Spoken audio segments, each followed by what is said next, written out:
এই সংসারে আপনার সব থেকে বড় বন্ধু কে? কেউ বলবেন ছোটবেলার বন্ধুরা, কেউ বলবেন মাতা পিতা, কেউ বলবেন ঈশ্বর। এবারে বলুন যে এই সংসারে আপনার সব থেকে বড় শত্রু কে? কেউ বলবে আপনার বিরোধী, সেই ব্যক্তি যে আপনাকে হিংসে করে, বা আপনার নিজের অহংকার। আমি বলবো যে এই সংসারে আপনার সব থেকে বড় বন্ধু হলো আপনার নিজের মন। এই চঞ্চল মনকে যদি আপনি নিয়ন্ত্রণ করতে শিখতে পারেন, তাহলে এর থেকে বড় বন্ধু এই সংসারে আপনি কোথাও পাবেন না। সেখানেই যদি এই মন আপনাকে বশ করে ফেলে, তাহলে সংসারে এর থেকে বড় শত্রুও আপনি কোথাও পাবেন না। প্রথমে এই মনকে নিয়ন্ত্রণ করতে শিখে যান, আর তখন এই মন প্রসন্ন হয়ে বলবে, মনুষ্য জীবনের সব থেকে বেশি গুরুত্বপূর্ণ বিষয় হলো মনের একাগ্রতা। এই সংসারের যে কটি মহান কার্য সম্পাদন হয়েছে তা হলো মনের এই একাগ্রতার একমাত্র ফল। আপনি অবশ্যই দেখে থাকবেন, অনেক ছোট বড় নদী যা বয়ে চলে তাদের সামনে একটা বাঁধ নির্মাণ করা হয় সেই সব নদীর জল সঞ্চয় করতে। বাঁধ হয়ে গেলে প্রয়োজন মতো বা মনের ইচ্ছে মতো তাকে ব্যবহার করা সম্ভব। এবার এটাই আমাদের মনের সাথেও সম্ভব। আমাদের মনের একাগ্রতা আজকের দিনে দাঁড়িয়ে বিভিন্ন ধরনের বিকার, ক্রীড়া এবং ভোগের মধ্যে ভাগ হয়ে গেছে। একে একত্রিত করতে হবে, একটা বাঁধ নির্মাণ করতে হবে। শুধু এটাই করতে হবে, যেটা উচিত কর্ম সেটাই করুন, যেটা অনুচিত কর্ম সেটা করা থেকে নিজেকে বিরত রাখুন। এটাই করতে হবে, যেটা উচিত কর্ম সেটাই করুন, যেটা অনুচিত কর্ম সেটা করা থেকে নিজেকে বিরত রাখুন। ব্যাস, এই কাজটাই আপনি করতে থাকুন, করতে থাকুন। মনের মধ্যে একাগ্রতার বাঁধ নির্মাণ করুন।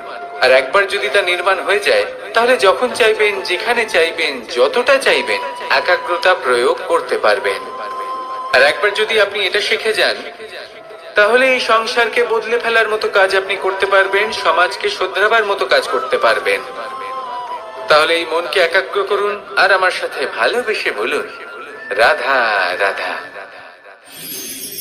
আমরা সবাই ফল খাই, কিন্তু আমাদের সেই ফলই প্রিয় হয় যে পরিপক্ক হয়ে ওঠে, যেটা নম্র হয়, আর যে ফল অনেক বেশি মিষ্টি আর সুস্বাদু হয়ে থাকে, যাদের রঙে বাহার দেখা যায়। সেইভাবে জীবনে আমরা নানান মানুষের সাথে পরিচিত হই, কিন্তু সেই মানুষই আমাদের মন ছুঁয়ে যায় যারা বিনম্র স্বভাবের, যাদের বাণী খুব মধুর, যাদের অন্তরে আত্মবিশ্বাসের একটা তেজ, একটা রং দেখা যায়। এবার এমন ব্যক্তি আমরা কি করে হব? ঠিক সেইভাবেই যেমন একটা ফল রোদ, বর্ষা, শীত, বায়ু এই সকল সংকটময় পরিস্থিতির সম্মুখীন হয়ে পরিপক্ক হয়ে ওঠে, সেইভাবেই মানুষ সংকটময় পরিস্থিতির সম্মুখীন হয়ে পরিপক্ক হয়ে ওঠেন। যদি এই সংকটের সম্মুখীন হন, তাহলে অভিজ্ঞ হবেন, আর এই অভিজ্ঞতাই শিক্ষা দিয়ে যাবে। এই অভিজ্ঞতা আমাদের শিখিয়ে দেয় যে আমাদের বিনম্র থাকতে হবে, অহংকার করে কোনো লাভ নেই। মধুর বাণীর যে কি মূল্য তা আমরা শিখতে পারি। এই অভিজ্ঞতাই আমাদের বুঝিয়ে দেয় যে উচিত অনুচিত কোনটা, আমাদের দৃষ্টিভঙ্গি তৈরি করে, আর এই দৃষ্টিভঙ্গি দ্বারা আত্মবিশ্বাস জাগ্রত হয়।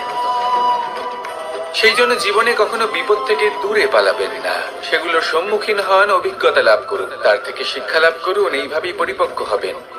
আসুন আমার সাথে ভালোবেসে বলুন, রাধা রাধা। ধন সঞ্চয় করা সম্ভব, আর সেই জন্য ধন সব থেকে বেশি মূল্যবান সম্পত্তি নয়। এবার আপনি বলবেন, এ আমি কি বলছি? এই ধন খুব মূল্যবান, আমরা সকলে অর্জন করতে ব্যস্ত। সেটা এই কারণে, কারণ আপনারা জানেন না এই সংসারের সব থেকে বেশি মূল্যবান সম্পত্তি কি। এ হলো সেই সম্পত্তি যা কখনো সঞ্চয় করা সম্ভব নয়। আপনার কাছে যতই ধন থাকুক, তা দিয়ে আপনি স্বাস্থ্য লাভ করতে পারেন, বাড়ি কিনতে পারেন, আদি ইত্যাদি, কিন্তু আপনি যতই ধনী হন না কেন, ফেলে আসা দিনের একটা মুহূর্ত আপনি লাভ করতে পারবেন না। এই একটা মুহূর্ত, এই সময়, এটাই হলো সংসারের সব থেকে মূল্যবান সম্পত্তি। একবার চলে গেলে তা কখনোই ফিরে আসে না। আর এই মুহূর্ত যতই চলে যাক না কেন, আমরা স্মৃতির মাধ্যমে সেগুলি যাপন করতে পারি, তার আনন্দ উপভোগ করতে পারি। আর যার সাথে আমরা সময় অতিবাহিত করেছি তার স্মৃতিতে আমরা চিরকাল জীবিত থাকতে পারি।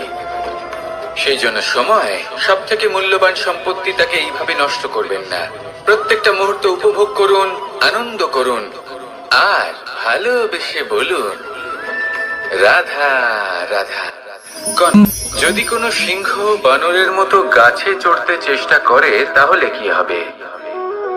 একটা মাছ যদি মাটিতে হাঁটতে চেষ্টা করে তাহলে কি হবে? তারা বিফলই হবে। কিন্তু এরকম কেন হয়? তার কারণ হলো প্রকৃতির রচনা কিছুটা এরকম। এখানে প্রত্যেকটি ব্যক্তিকে, প্রত্যেকটি প্রাণীকে আলাদা আলাদা গুণের অধিকারী করা হয়েছে এবং সকলকে একটা সীমাও প্রদান করা হয়েছে। এবার এই যে বৃক্ষ, পশু, পাখি, এদের মধ্যে সেই ক্ষমতাই নেই যে এরা নিজেদের যাচাই করতে পারবে, নিজেদের সীমাগুলো বুঝতে পারবে, নিজেদের সদ্গুণগুলো চিনতে পারবে। এরা সেটা করতে পারবে না। কিন্তু মানুষ তো আলাদা। মানুষের কাছে সেই বিশেষ শক্তি আছে যে তারা পূর্ণরূপে নিজেদের যাচাই করতে পারবে, নিজেকে পূর্ণরূপে বুঝতে পারবে, নিজের দোষ, নিজের অপগুণ, নিজের সদ্গুণ, নিজেদের সীমাগুলো তারা বুঝতে পারবে। আর এটা অত্যন্ত গুরুত্বপূর্ণ। কথায় আছে যে যদি সাফল্য লাভ করতে হয় তাহলে নিজেকে যাচাই করে নিতে হবে। তাই নিজেকে যাচাই করুন, নিজের সাথে পরিচিত হয়ে যান এবং জীবনে কর্ম করতে থাকুন। সাফল্যের শিখরে অবশ্যই পৌঁছে যাবেন। আর ওখানে যদি যান তাহলে এই মন প্রসন্ন হয়ে অবশ্যই বলবে রাধা রাধা। বনের মধ্যে যদি আপনি কোনো বিষাক্ত সাপ দেখেন তাহলে কি করবেন? আপনি তখনই তার থেকে দূরে পালাতে চেষ্টা করবেন। আর এটা কেন করবেন? নিজের রক্ষার্থে। এই কথা আমি নয় মেনে নিলাম, কিন্তু নিজের জীবনে এটা করেন না কেন? আপনি যেখানেই যান, যে স্থানেই যান না কেন, প্রত্যেক সময়, প্রত্যেক মুহূর্তে এমন বিষাক্ত সাপ আপনি অবশ্যই খুঁজে পাবেন। আর সেই সাপ নয় যাদের আপনি বনে খুঁজে পাবেন, এরা হলো সেই সাপ যা আপনাকে পাপ করতে বাধ্য করবে। আপনার অন্তরের বাসনা, ক্রোধ, অহংকার, লোভ, ঈর্ষা, এদের বৃদ্ধি ঘটাবে। দেখুন, বনের এই সাপ আপনাকে একবার ছেড়ে দিতেও পারে, ছোবল নাও মারতে পারে, কিন্তু এই যে পাপ রূপী সাপ আছে তা অবশ্যই ছোবল মারবে। কর্ম যদি করেন তাহলে অবশ্যই ফল পাবেন। সেই জন্য যখনই কোথাও যাবেন, যদি এমন কাউকে দেখেন, যদি এমন কিছু দেখেন যে আপনাকে পাপ করতে বাধ্য করছে, তাহলে সেই মুহূর্তে সেখান থেকে পালিয়ে যান। যেমন বনের সাপ দেখে আপনি পালাতে থাকেন। সৎকর্মের রক্ষা অত্যন্ত আবশ্যক। আসুন আর আমার সাথে ভালোবেসে বলুন রাধা রাধা। কি সুন্দর একটা শব্দ। এর অনেকগুলো রূপ রয়েছে, অনেকগুলো অর্থও রয়েছে। প্রথম অর্থ হলো স্বর্ণ, অর্থাৎ সম্পত্তি। দ্বিতীয় অর্থ ধুতুরা, অর্থাৎ গাছের ছোট একটা বীজ যা কিনা অত্যন্ত শক্তিশালী হয়। যদি বেশি মাত্রায় এর প্রয়োগ করা হয় তাহলে এটা বিষময় হয়ে উঠতে পারে। এই হলো সেই ধুতুরা যার প্রয়োগ মহাদেবের পুজোতে করা হয়। এবার প্রশ্ন হলো এটাই যে এই স্বর্ণ এবং এই ধুতুরার মধ্যে মিল কি রয়েছে? মিল হলো এটাই যে এই দুটোই মানুষকে মত্ত করে তোলে। ধুতুরা মানুষকে তখন মত্ত করে যখন তাকে সেবন করা হয়, কিন্তু স্বর্ণ, ধন, সম্পত্তি, মানুষ এটা যতটাই অর্জন করে নেয় সেটাই যথেষ্ট। এই স্বর্ণ মানুষের ভাবনা চিন্তা করার ক্ষমতাকে বশ করে ফেলে। মানুষ সম্পত্তির লোভে মত্ত হয়ে ওঠে, কারণ যে যত চমৎকারী, যতটা অমূল্য হয় তাকে সামলানো কিন্তু ততটাই কঠিন, তাই না? তাই মনে রাখবেন, ধন, স্বর্ণ, সম্পত্তি এগুলো ধুতুরার থেকেও অনেক বেশি বিষাক্ত হতে পারে। তাই এর ওপর আত্মসংযমের একটা কবচ পরিয়ে রাখবেন এবং বিবেকের শক্তির সাথে এগুলো প্রয়োগ করুন, তবেই কল্যাণ হবে। আসুন আমার সাথে ভালোবেসে বলুন, রাধা রাধা। রোগ যদি এসে থাকে তাহলে তার ওষুধও অবশ্যই আসে। সমস্যা যদি আসে তাহলে সেই সমস্যার সমাধানও নিজে থেকেই আমাদের কাছে চলেই আসে। এই সংসার, এই জীবনের শুধুমাত্র একটাই নিয়ম আছে, আর তা হলো এটাই, এই সংসার হলো একটা চক্রের মতো। এতে শাশ্বত বলে কিছু নেই, নিত্য বলে কিছু নেই। আর যা কিছুই রয়েছে সব বদলাতে চলেছে। যদি আপনার জীবনে দুঃখ থাকে, সমস্যা থাকে, যদি আপনি বিপদ দ্বারা আচ্ছন্ন, তাহলে মনে রাখবেন সবকিছু বদলে যেতে চলেছে। দুঃখের সময় কাঁদবেন না, মনকে আরো দুঃখী করে তুলবেন না, কারণ এখানে যা কিছুই এসেছে তা যাওয়ার জন্যই এসেছে। তাহলে এত চিন্তা কিসের? আনন্দ সহকারে জীবন যাপন করুন, আর আমার সাথে ভালোবেসে বলুন, রাধা রাধা। মানুষের জীবনে তিনটি গুণ অত্যন্ত প্রয়োজনীয়: শ্রদ্ধা, বিনম্রতা, যোগ্যতা। যদি জ্ঞান লাভ করতে চান তাহলে শ্রদ্ধার প্রয়োজন, যদি মান লাভ করতে চান তাহলে স্বভাবে বিনম্র হওয়া প্রয়োজন, আর যদি মনোবাঞ্ছিত স্থান লাভ করতে চান তাহলে যোগ্যতার প্রয়োজন। বিষয়টা সহজ। শ্রদ্ধা আপনাকে জ্ঞান দেবে, নম্রতা আপনাকে মান, আর যোগ্যতা উচিত স্থান দেবে। কিন্তু যদি আপনি এই তিনটি গুণ সম্মিলিত করেন তাহলে এমন কিছু লাভ করবেন যা এই সব কিছুর থেকে অনেক ঊর্ধ্বে। সম্মান। আর এ হলো সেই সম্মান যা প্রত্যেক মানুষের নিজের জীবনে লাভ করতে চেষ্টা করা উচিত, কারণ এই হলো সেই সম্মান যার কারণে আপনি চলে যাওয়ার পরেও এই সংসার আপনাকে ভালোবাসবে আর মনে রাখবে। আসুন আমার সাথে ভালোবেসে বলুন, রাধা রাধা।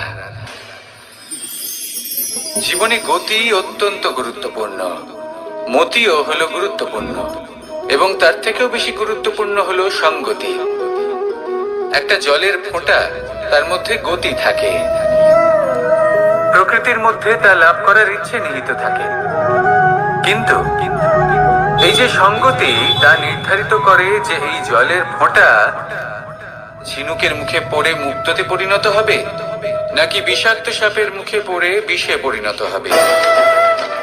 এবার দেখুন, এই জঞ্জাল স্বর্ণকারের দোকানের সামনেও থাকে, এবং জঞ্জাল একজন ব্যবসাদারের দোকানেও থাকে, কিন্তু জঞ্জাল যা স্বর্ণকারের দোকানে থাকে তা ব্যবসাদারের দোকানের জঞ্জালের থেকে অনেক বেশি মূল্যবান, কারণ তার মধ্যে সোনার কণার সঙ্গতি থাকে। সেই জন্য জীবনে সঙ্গতির উপর বিশেষ গুরুত্ব দেবেন। যেমন সঙ্গতি তেমনই আপনি হবেন। আসুন আমার সাথে ভালোবেসে বলুন, রাধা রাধা। প্রত্যেক প্রাণী ভালোভাবে জীবন যাপন করতে চান, এটা তাদের স্বভাবে আছে এবং ভাবাটা অনুচিত নয়। কিন্তু একটা ভালো জীবনের গুরুত্বপূর্ণ অংশ কোনটা? বসবাসের স্থান, সেই স্থান যেখানে আমরা জীবন অতিবাহিত করি। এবার মানুষ ভাবতে পারেন যে একটা ভালো বাসস্থানের অর্থ কি? সেই স্থান যেখানে সহজে জল পাওয়া যায়, যেখানে শুদ্ধ বায়ু পাওয়া যায়, যেখানে আনাজ উৎপন্ন হয়। এটা জীবনযাপনের জন্য পর্যাপ্ত বটে, কিন্তু ভালো জীবন যাপনের জন্য আরো একটা কথা আপনাকে বুঝতে হবে। সাধু, জ্ঞানী, পণ্ডিত ব্যক্তি, এই সকল মহাপুরুষ, এনাদের যে বাসস্থান তা অত্যন্ত বিশেষ হয়। এখানে এক ধরনের বিশেষ ইতিবাচক শক্তি থাকে, এমন একটা স্থান যেখানে দেবতারাও বিচরণ করেন। জীবন আমরা সবাই যাপন করি, কিন্তু জীবনের উদ্দেশ্য শুধুমাত্র জীবন যাপন করা নয়। জীবনের উদ্দেশ্য হলো মুক্তি লাভ করা। আর এই সকল সাধু, জ্ঞানী, পণ্ডিত ব্যক্তি, এই সকল মহাপুরুষ আপনাকে মুক্তির পথে নিয়ে যেতে পারেন, কারণ এরা হলেন সেই মহাপুরুষ যারা নিজেদের অন্তরের বিকার, অহংকার, ক্রোধ, বিদ্বেষ, এই সকল দোষগুলিকে ত্যাগ করেছেন, এদের উপর বিজয় লাভ করেছেন। এমনই একজন ব্যক্তি আপনাকে মুক্তির পথে নিয়ে যেতে পারে। প্রয়োজন হলো শুধুই এনাদের চিনতে পারা, এদের কথা বুঝতে পারা এবং এদের দেখানো পথে চলা। যদি আপনি এটা করতে পারেন তাহলে এই মন, প্রফুল্ল হয়ে বলবে, রাধা রাধা।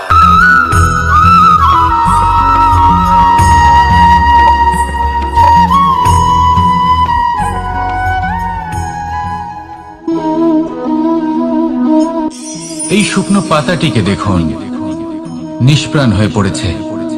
একটা গাছের ডালে ছিল, সেই গাছ ওর লালন পালন করত। যখন যখন বাতাস বইত, এই পাতায় কম্পন দেখা দিত, মনকে প্রফুল্ল করে তুলত। কোন একদিন এই পাতা গাছের ডাল থেকে ঝরে পড়ে গেল। নিঃসন্দেহে ও নিজের স্বাধীনতা পেল, কিন্তু আস্তে আস্তে শুকিয়ে গেল, নিষ্প্রাণ হয়ে গেল। দেখুন, আমি এই কথা বলছি না যে স্বাধীনতা অনুচিত, কখনোই না। কিন্তু যে কোনো পরিস্থিতিতে স্বাধীন হতে চাওয়া এটা নিশ্চিতরূপে অনুচিত। আমরা যদি আমাদের জীবনে পরিবারের গুরুত্ব ভেবে দেখি, তাহলে এই পরিবারে যতই মতভেদ থাকুক না কেন, যতই মনোমালিন্য থাকুক না কেন, যতই বিবাদ থাকুক না কেন, এই সব মিটিয়ে নেওয়া অত্যন্ত প্রয়োজনীয়। সেই সবকিছু সমাপ্ত করা অত্যন্ত প্রয়োজনীয়। কখনো এই পরিবারকে ভাঙতে দেবেন না, কখনো এই পরিবার থেকে দূরে চলে যাবেন না। এই পরিবার হলো আমাদের জীবনের একটা অমূল্য সম্পদ, অমূল্য এক আশ্রয়, যা এই সংসারে হয়তো কোথাও আপনি পাবেন না। তাই একে আগলে রাখুন। পরিবার সেই গাছ। আসুন আমার সাথে ভালোবেসে বলুন, আর সেই গাছ। আসুন আমার সাথে ভালোবেসে বলুন, রাধা রাধা। অনেক সময় আমরা জীবনে অনেক মানুষকে এমন বলতে শুনে থাকি যে আমি অসফল হয়েছি কারণ আমার সময় ভালো যাচ্ছিল না। আমি এই জিনিসটা লাভ করতে চাইছিলাম কিন্তু করতে পারলাম না কারণ আমার সময়টা ভালো যাচ্ছিল না। আমি আমার জীবনে ওই মহান কাজটা করতে চাইছিলাম কিন্তু করতে পারলাম না। কেন? কারণ আমার সময়টা ভালো যাচ্ছিল না। কিন্তু যে মুহূর্তে ভালো সময় আমার জীবনে আসবে, আমি সব কিছু প্রাপ্ত করব। এমন প্রায় প্রত্যেকেই বলেন। আসুন একটা কথা বোঝা যাক। একজন মালিকে দেখুন, সে প্রত্যেক দিন গাছের সেবা করে, তাকে জল দেয়, তার যত্ন আত্তি করে। কেন? প্রত্যেক দিন সেই গাছ ফল দেয় না। সঠিক সময় এলে তবেই সেই গাছ ফল দেয়, কিন্তু প্রত্যেক দিন মালি তার সেবা করে, তাকে যত্ন করে। শুধুমাত্র তখন করে না যখন সেই গাছ ফল দিতে সক্ষম। আর যদি মালি গাছের যত্ন প্রতিদিন না করে, তাহলে হয়তো সেই গাছ ফল দিতেই পারবে না। এটাই হলো আমাদের জন্য একটা শিক্ষা।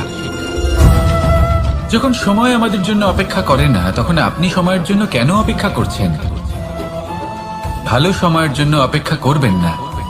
ভালো এবং শুভ কর্ম দ্বারা ভালো সময়কে নিজের কাছে টেনে আনুন। নিরন্তর কর্ম করুন, পরিশ্রম করতে থাকুন। শুভ সময় আপনা থেকেই আপনার কাছে আসবে।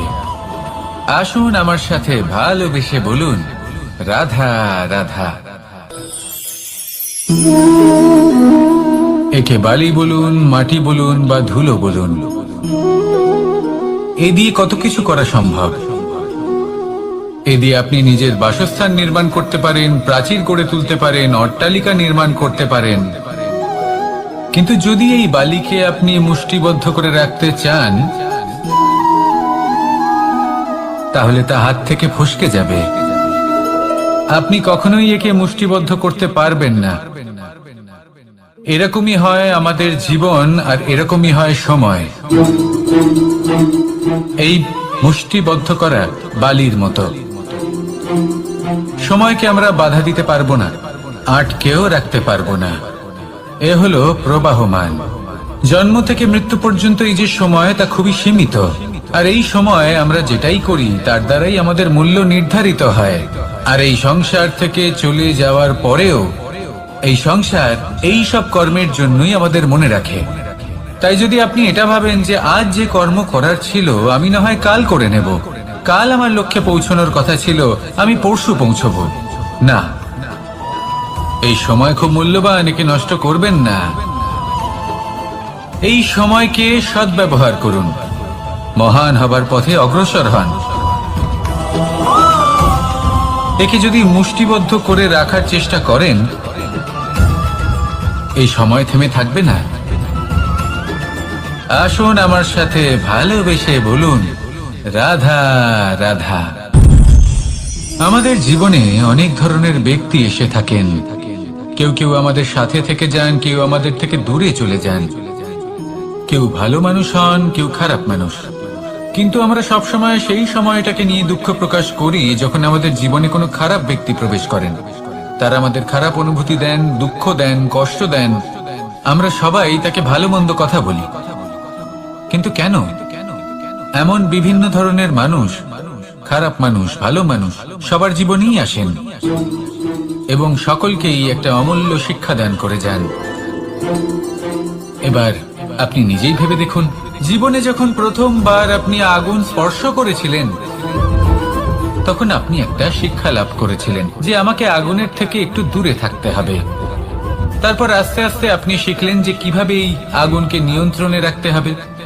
তারপর আপনি শিখলেন যে কিভাবে নিজের জীবনে তাকে প্রয়োগ করতে হবে, তা সে অন্ধকারে প্রকাশ লাভ করার জন্য হোক বা খাবার বানানোর জন্য। সেইভাবেই কোনো খারাপ ব্যক্তি যখন আপনার জীবনে আসে, কোনো শিক্ষা দিয়ে যান, তার প্রতি কৃতজ্ঞ থাকুন। তার বিষয় খারাপ ভাবার বা খারাপ অনুভূতি নিয়ে থাকার কোনো প্রয়োজন নেই। সেই শিক্ষা লাভ করুন। সংসারে আমাদের জীবনে যখন কোনো সুখ বা দুঃখ আসে, তার জন্য আমরা কাউকে না কাউকে অবশ্যই দায়ী করে থাকি, তাই না? এই ব্যক্তি আমাদের সাথে এরকম কাজ করেছেন, তাই আমার সাথে এমন হলো। ওই ব্যক্তি যদি এমনটা না করতেন, তাহলে আজ আমি ওই স্থানে পৌঁছতে পারতাম। সবই আপনার দৃষ্টিভঙ্গির উপর নির্ভরশীল। আর যদি আপনার দৃষ্টিভঙ্গি এমন হয়, তাহলে তা অনুচিত। সত্যি কথা বলতে, এই সংসারে ভিন্ন ভিন্ন ধরনের মানুষ আছে। এটা আপনার উপর নির্ভর করছে কিভাবে তাদের স্বাগত জানাবেন। একবার ভাবুন, আমি আমার দুটো হাত সামনে নিয়ে এলাম, দুটো মুঠো খুলে দিলাম। দুই প্রকারের মানুষ আসবেন, কিছু না কিছু দিয়ে যাবেন। এই মুঠো যদি আমি বন্ধ করে দিই, তাহলে না কেউ আমাকে কিছু দিতে পারবে, না আমার কিছু যাবে আসবে। নিশ্চয়ই বুঝতে পারছেন এই দুই ধরনের ব্যক্তি কারা এবং তারা কি দিয়ে যান। আমি যদি নিজের মুঠো খুলে দিই, তাহলে কিছু ভালো মানুষ আসবেন, আমাকে আনন্দ, সন্তুষ্টি, জ্ঞান প্রদান করে যাবেন, ভালো অভিজ্ঞতা দিয়ে যাবেন। কোনো খারাপ ব্যক্তি যদি আসেন, তাহলে তিনিও খারাপ অভিজ্ঞতা দেবেন, যার থেকে আমি শিক্ষা লাভ করব। এই সব কিছু আমি লাভ করতে পারি। মুঠো যদি বন্ধ করে রাখি, তাহলে আমি কিছুই পাবো না। দেখুন, এই সংসারে প্রত্যেকের জীবনে এরকম।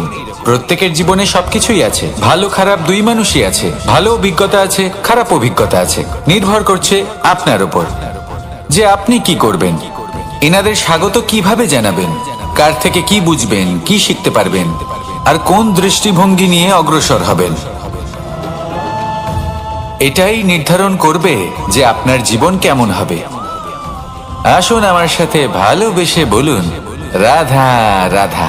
জীবনে যখন কোনো ব্যক্তি নিজের লক্ষ্য প্রাপ্তির জন্য নিরন্তর পরিশ্রম করতে থাকেন, চেষ্টা করতে থাকেন, তখন তিনি কষ্ট অনুভব করেন। কখনো শারীরিক কষ্ট, কখনো মানসিক কষ্ট। এবার উনি এটা ভাবতে থাকেন যে আমি কি উচিত করছি নাকি অনুচিত করছি। কারণ অন্যদিকে এমন একজন ব্যক্তিও আছেন যিনি একদমই পরিশ্রম, চেষ্টা করছেন না। তিনি মদিরা পান করেন, বিলাসিতায় জীবন কাটান, অলস প্রকৃতির হয়ে ওঠেন, নিদ্রাতে বিলীন হয়ে থাকেন আর ভাবেন যে তিনি সুখ লাভ করছেন। কিন্তু এরকম কেন হয়? কারণ যখন আমরা সৎ পথে থাকি, উচিত পথে চলি, লক্ষ্য প্রাপ্ত করার জন্য চেষ্টা করতে থাকি, তখন আমাদের ভেতরে থাকা নেতিবাচক শক্তি এবং পাপ এই দেহকে ত্যাগ করে দেয়। আর এই অনুভূতিটাই আমাদের দুঃখের অনুভূতি দেয়, কষ্ট দেয়। এবার সেখানে যদি আমরা কুপথে চলি, অনুচিত পথে চলতে থাকি, তাহলে আমাদের ভেতরে থাকা পুণ্য এবং ধনাত্মক শক্তি আমাদের দেহ ত্যাগ করে দেয়। আর এই অনুভূতির কারণেই আমরা সুখ অনুভব করি। কিন্তু কখনো ভাববেন যে এই সুখ বেশি সময় পর্যন্ত থাকে না। সেই জন্য সবসময় মনে রাখবেন, যদি আপনি জানেন যে এটাই আপনার লক্ষ্য, এটাই উচিত পথ, শুভ পথ, তাতে নিরন্তরভাবে এগিয়ে যেতে চেষ্টা করতে থাকুন। এই কষ্ট আপনাকে সুখের পরাকাষ্ঠায় কখন পৌঁছে দেবে তা আপনি জানতেই পারবেন না। আসুন আমার সাথে ভালোবেসে বলুন, রাধা রাধা। প্রত্যেক মানুষ নিজের জীবনে হীরক তথা হীরে এবং দর্পণ এই দুই দেখেছেন। এই দুই হলো সাদা এবং এরা দুজনেই আলোর প্রতিফলন ঘটায় এবং এরা দুজনেই উজ্জ্বল হয়ে ওঠে। আপনি হয়তো মনে মনে ভাবছেন যে এটা কি ধরনের তুলনা করছি। একটা হীরে তো রত্ন, তার মূল্য দর্পণের থেকে অনেক গুণ বেশি।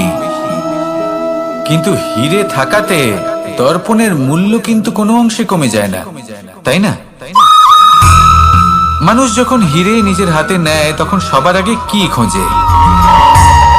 দর্পণ, যাতে তার মধ্যে দিয়ে দেখে সে বুঝতে পারে যে সেই হীরে আদৌ তার শোভাবর্ধন করছে কিনা, তাকে ভালো দেখাচ্ছে কিনা, প্রসাধনের জন্য সেটা ব্যবহার করা ঠিক হবে কিনা।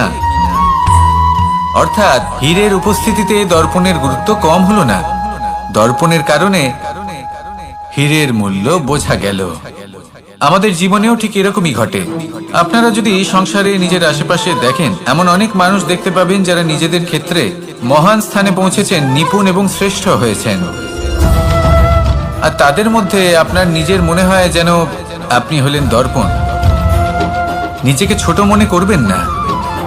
আপনার মূল্য কম হচ্ছে না, আপনার নিজস্ব মূল্য আছে। আর যদি আপনার অস্তিত্ব না থাকে তাহলে ওনাদের অস্তিত্বের মূল্য সংসার বুঝতেই পারবে না।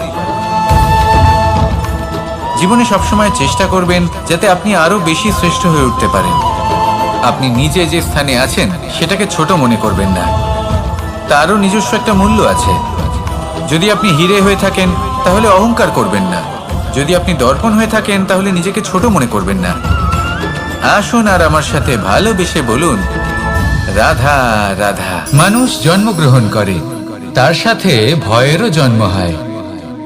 ছোটবেলা থেকেই আমাদের মনে কোনো না কোনো প্রকারের ভয় থেকেই যায়। কেউ এই বিষয়ে ভয় পায় যে তার কোনো বস্তু তার থেকে দূরে চলে যাবে। কেউ এই বিষয়ে ভয় পায় যে আমি নিজেকে হারিয়ে ফেলবো। কেউ এই ভেবে ভয় পায় যে আমার প্রিয়জনেরা তারা যেন আমার থেকে দূরে না চলে যায়। কেউ এই ভেবে ভয় পায় যে আমরা যেন পথ না হারিয়ে ফেলি, আদি ইত্যাদি। কিন্তু সত্যি কথা বলতে ভেবে দেখুন, এই ভয় বাস্তবে কি? শুধুই একটা মনস্থিতি, আর কিছুই নয়। যা কিছু আপনি জীবনে পেয়েছেন তা একদিন আপনাকে হারাতে হবে। এই জীবন হলো আপনারই, কিন্তু তাও একদিন সমাপ্ত হবে। তাই ভয় পেয়ে কি লাভ? এই ভয় শুধু আপনাকে জীবন যাপন করা থেকে বাধা দিচ্ছে, আর কিচ্ছু নয়। পথ হারিয়ে ফেললেই বুঝতে পারবেন যে নতুন পথ কিভাবে বানাতে হয়। কিছু মানুষকে জীবন থেকে হারালে তবেই আপনি বুঝবেন যে আপনার আপনজনকে। এই ভয়ের কারণে ভীত হয়ে থাকবেন না। এই তারা নক্ষত্র অন্ধকারের অভাবে গুরুত্ব হারায়। শিবকেও মহাদেব হওয়ার জন্য বিষপান করতে হয়েছিল। প্রত্যেক পরিস্থিতি, প্রত্যেক সাফল্য আপনার পরীক্ষা নেবে, তাতে উত্তীর্ণ হওয়া হলো আপনার কর্ম। যখনই আপনি ভয় পাবেন বা সংকটের সম্মুখীন হবেন, তখন সাহসের সাথে তার সম্মুখীন হন। মনে রাখবেন, যে সম্মুখীন হতে জানে সাফল্য তার সাথে সবসময় থাকে। আসুন আর আমার সাথে ভালোবেসে বলুন, রাধা রাধা। এই সংসারে সব থেকে বেশি কোমল বস্তু হলো রেশম। এই রেশম এতটাই কোমল হয় যে এর পুরো একটা থান শুধুমাত্র একটা হাতে ধরা সম্ভব। কখনো ভেবে দেখেছেন এই রেশম কিভাবে হয়? একটি কীট তার লালার দ্বারা উৎপন্ন হয়। এই কীট সেই রেশমকে পাক দিতে থাকে, পাক দিতেই থাকে, আর আস্তে আস্তে তার মধ্যেই জড়িয়ে পড়ে। শেষে ওর এই সুন্দর অমূল্য সৃষ্টি রেশমের এই সুতো, তার নির্মাণ কার্য পূর্ণ হয়।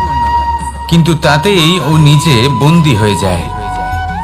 নিজেরই মায়াজালের এই বন্দী গৃহে নিজেই ফেঁসে যায়। এবার এই সুতোকে ব্যবহারযোগ্য করে তোলার জন্য এই কীটগুলিকে এই কবচের সাথেই ফুটন্ত জলে ফেলে দেওয়া হয়। এই সংসারে যদি আমাদের স্বপ্ন এই সংসারের দুঃখ হরণ করার জন্য এই সংসারে সুখ বিতরণ করার জন্য হয়, তবেই আমাদের প্রগতি সম্ভব। যদি আমাদের এই স্বপ্ন শুধুই আমাদের এবং আমাদের স্বার্থ সিদ্ধির জন্য হয়, তাহলে এই স্বপ্ন আমাদের অন্ধ করে দেবে, আমাদের অন্ধকারের পথে নিয়ে যাবে, আর আমরাও সেই কীটের মতো হয়ে যাব। নিজেদেরই মায়াজালে আমরা নিজেই ফেঁসে যাব, আর শেষে আমরা যদি কিছু লাভ করি তা হবে একাকিত্ব, অন্ধকারময় মৃত্যু। তাই স্বপ্ন অবশ্যই দেখুন, কিন্তু এমন ভাবে স্বপ্ন দেখবেন না যে তার এই বন্দিগৃহে আপনি নিজেই ফেঁসে গেলেন। স্বপ্ন দেখুন পরোপকারের, পরমার্থের, সবাইকে উদ্ধারের, অন্ধকারের নয়। তবেই কল্যাণ হবে, আর তবেই হৃদয় প্রসন্ন হয়ে বলবে রাধা রাধা। মানুষ যখন এই সংসারে প্রবেশ করে, অর্থাৎ জন্মগ্রহণ করে, তখন নিশ্চিন্তে থাকে, আনন্দে থাকে। কিন্তু যেই মাত্র তার মধ্যে বোধশক্তি আসে, তখন সে চিন্তা করতে শুরু করে। চিন্তা ভবিষ্যতের, সেই সমস্ত বিষয় নিয়ে চিন্তা করে যা ওর হাতে নেই। তারপর বড় হয়, বিবাহ সম্পন্ন হয়, গৃহস্থ জীবন যাপন করে, তারপর আবার চিন্তায় মগ্ন হয়ে যায়। ভাবে এই যে আমার পরিবার, আমি কি ঠিকমতো তার খেয়াল রাখতে পারছি? কাল যখন আমি এই সংসার থেকে চলে যাব, তখন আমার এই পরিবারের দেখাশোনা কে করবে? শেষ পর্যন্ত এই পরিবার তো আমারই উত্তরদায়িত্ব। যাক, আপনাকে একটা প্রশ্ন করি। এই সংসারে আসার পূর্বে আপনি কি এই প্রশ্ন করেছিলেন, এটা ভেবেছিলেন যে আমাকে ছাড়া এই সংসার কিভাবে চলবে? করেননি, তাই তো? তাই আপনার এটা নিয়ে দুশ্চিন্তা করার প্রয়োজন নেই যে আপনি যখন এই সংসার ত্যাগ করে চলে যাবেন তখন কি হবে। আপনি যখন ছিলেন না তখনও এই সংসার চলছিল, আপনি যখন এই সংসার ত্যাগ করবেন তখনও এই সংসার চলতে থাকবে।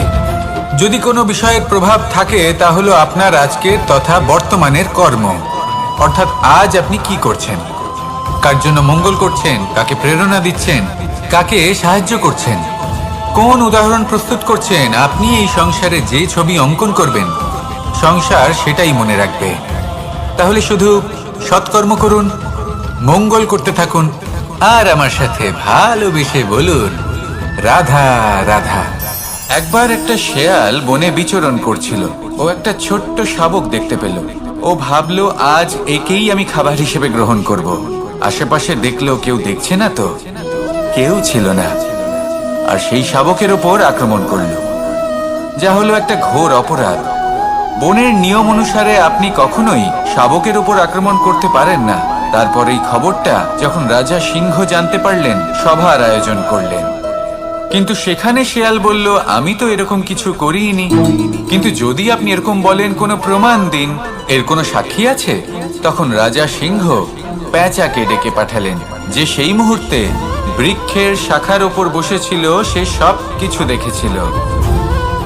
পেঁচা সব সত্যি কথা বলল, আর শেয়ালকে মৃত্যুদণ্ড দেয়া হলো। এবার এই কাহিনী আমি আপনাকে কেন শোনালাম? কারণ মানুষও কখনো কখনো এরকম কর্ম করেন যা শিয়াল করেছে। এটা ভাবেন কেউ দেখছে না, যখন আমি অনুচিত কর্ম করতেই পারি। কিন্তু না, আপনি যাই করুন না কেন, কেউ না কেউ অবশ্যই তা দেখছে। কোনো ব্যক্তি না হলেও কোনো প্রাণী, না হলে কোনো যক্ষ বা দেব বা প্রেত। যদি এনারা কেউ না দেখেন, তাহলে ধরিত্রী মাতা দেখেন, যেখানে দাঁড়িয়ে আপনি সেই কর্ম করছেন, তাই না? তাই একটা কথা সবসময় মনে রাখবেন, কে দেখছেন কে দেখছেন না সেই বিষয়ে ভাবা ছেড়ে দিন। এটা খুব সহজ কথা। আপনি যদি উচিত কর্ম করেন, উচিত ফল পাবেন। যদি অনুচিত কর্ম করেন, তাহলে আপনি অনুচিত ফল অবশ্যই পাবেন। সেই জন্য উচিত পথে চলতে থাকুন, উচিত কর্ম করতে থাকুন, আর আমার সাথে ভালোবেসে বলুন রাধা রাধা। সুখ, দুঃখ এবং শক্তি, এই তিন হলো এই সংসারের ত্রিদেবের মতো। আমাদের জীবনে যা কিছু ঘটছে এই তিনটির ভিত্তির উপরেই হচ্ছে। আসলে এই সংসারের একটা নিয়ম আছে, যখনই আপনি কিছু লাভ করেন, এই সংসার আপনার পরীক্ষা নেয়। এটা জানার জন্য আপনার পরীক্ষা নেয় যে আপনি যা কিছুই লাভ করেছেন, আপনি কি আদৌ সেটার যোগ্য কিনা। ঠিক সেইভাবেই এই সুখ, দুঃখ এবং শক্তি আপনার পরীক্ষা নিয়ে থাকে। যখন সুখ আসে, তখন সে আপনার পরীক্ষা নেয় যে আপনার মধ্যে অহংবোধ জাগ্রত হয়নি তো? যদি অহংবোধ চলে আসে তাহলে সুখ সেখানেই সঙ্গ ত্যাগ করে। দুঃখ আপনার ধৈর্যের পরীক্ষা নিতে থাকে, আর যদি আপনার মধ্যে ধৈর্য না থাকে তাহলে এটা আপনাকে আরো বেশি দুঃখের গভীর অন্ধকারে ঠেলে দেবে। সেখানে শক্তি পরীক্ষা নেয় আপনার বিনম্রতার। যদি আপনি বিনম্র না হন তাহলে হয় এই শক্তি আপনার সঙ্গ ত্যাগ করবে, নয় এই শক্তি বিনম্রতার অভাবে আপনার পতনের কারণ হতে পারে। এই সংসারে যে কোনো ব্যক্তি যিনি এই পরীক্ষায় উত্তীর্ণ হয়ে থাকেন, এই জীবনে তিনি সাফল্য লাভ করেন। আসুন আমার সাথে ভালোবেসে বলুন, রাধা রাধা। আমি মনুষ্যরূপে জন্ম নিয়েছি এবং সমস্ত কর্ম এই রূপেই করেছি, কিন্তু আশ্চর্যের বিষয় হলো যে আজও মানুষ আসেন এবং হাত জোর করে প্রার্থনা করেন যেন আমি ওনাদের সহায়তা করি। আপনাদের একটা কথা বলতে চাই, আমি সকলকে সাহায্য করতে পারবো না, কিন্তু আমি শিক্ষা অবশ্যই দিতে পারবো, জ্ঞান প্রদান করতে পারবো, এমন কিছু জ্ঞান যার ভিত্তিতে মানুষ যা চাইবেন তাই লাভ করতে পারবেন যদি সঠিক কর্ম করতে থাকেন। যখন কংসের অসুররা গোকুলে ধ্বংসলীলা চালাচ্ছিলেন তখন আমি কারোর থেকে সাহায্য চাইনি। লক্ষ্য আছে, আপনি অবশ্যই লাভ করবেন। আর এই মন সুপ্রসন্ন হয়ে বলবে, রাধা রাধা। ভোজন এই সংসারে যেই হোক না কেন, কোনো মানুষ হোক, কোনো প্রাণী হোক, কোনো কীট হোক বা কোনো বনস্পতি হোক, প্রত্যেকের জন্য ভোজন অতি আবশ্যক। কারণ ভোজন থেকেই শক্তি পাওয়া যায়, আর সেই শক্তি দিয়েই সংসারের আমাদের জীবনের সমস্ত কার্য করা যায়। এবার এমন এক ধরনের শক্তি হয় যা শীতের ঋতুতে সূর্য থেকে আমরা পেয়ে থাকি, আর আরেক ধরনের উত্তাপ হয় যা দিয়ে ভোজন রান্না করা হয়, সুস্বাদু নানান ধরনের ভোজন। এবার অত্যন্ত গুরুত্বপূর্ণ হলো যে ব্যক্তি সেই ভোজন বানাচ্ছেন তার মানসিক পরিস্থিতি এবং সেই ব্যক্তি যিনি ভোজন গ্রহণ করছেন তার মানসিক অবস্থা। যখনই আপনি ভোজন বানাচ্ছেন তখন ভালোবাসার সাথে কাজটা করুন, ধন্যাত্মক ভাব নিয়ে, সৎ ভাবনার সাথে, কারণ আপনার এই মানসিক স্থিতি শক্তির আকারে সেই খাদ্যের সাথে মিলেমিশে যায়। আর যখনই আপনি ভোজন গ্রহণ করছেন তখন সদ্ভাবনার সাথে, প্রসন্নতার সাথে গ্রহণ করুন, ধন্যাত্মক ভাব নিয়ে। যদি আপনি প্রসন্নতার সাথে রান্না করেন, প্রসন্নতার সাথে খাদ্য গ্রহণ করেন, তাহলে আপনি প্রসন্নই থাকবেন, আর মন সুপ্রসন্ন হয়েই বলবে, রাধা রাধা।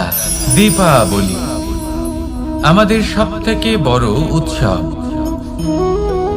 শ্রীরাম রাবণকে পরাস্ত করে 14 বছরের বনবাস কাটিয়ে আবার অযোধ্যায় ফিরে এলেন অমাবস্যার রাত্রে। অযোধ্যায় সবাই খুব প্রসন্ন ছিলেন, খুবই উৎসাহিত ছিলেন। অযোধ্যায় সহস্র প্রদীপ প্রজ্বলিত করা হয়েছিল এই উৎসবে। একে আমরা দীপাবলি বলে থাকি। এবার এই বিষয়ে আমরা সকলে জানি। আপনি কি এটা জানেন যে শ্রীরাম বাস্তবে অমাবস্যার এক রাত আগেই অযোধ্যায় পৌঁছে গেছিলেন? সবার সামনে অমাবস্যার রাতে এসেছিলেন। এর কারণ কি?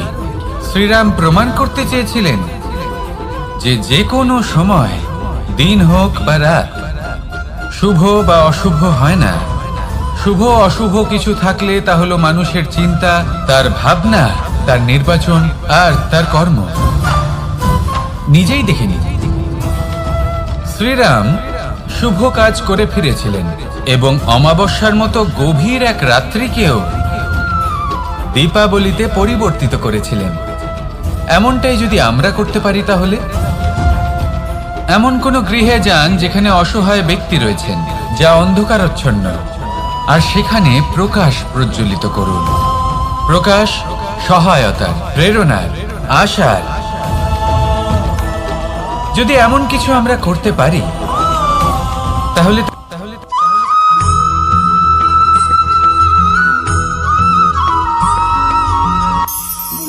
আমরা জীবনে এমন অনেক মানুষকে চিনি যারা অত্যন্ত শক্তিশালী, নিজের পরীক্ষা দিতে কখনো পিছপা হন না, খুব কঠোর হন, আত্মপ্রত্যয়ী হন।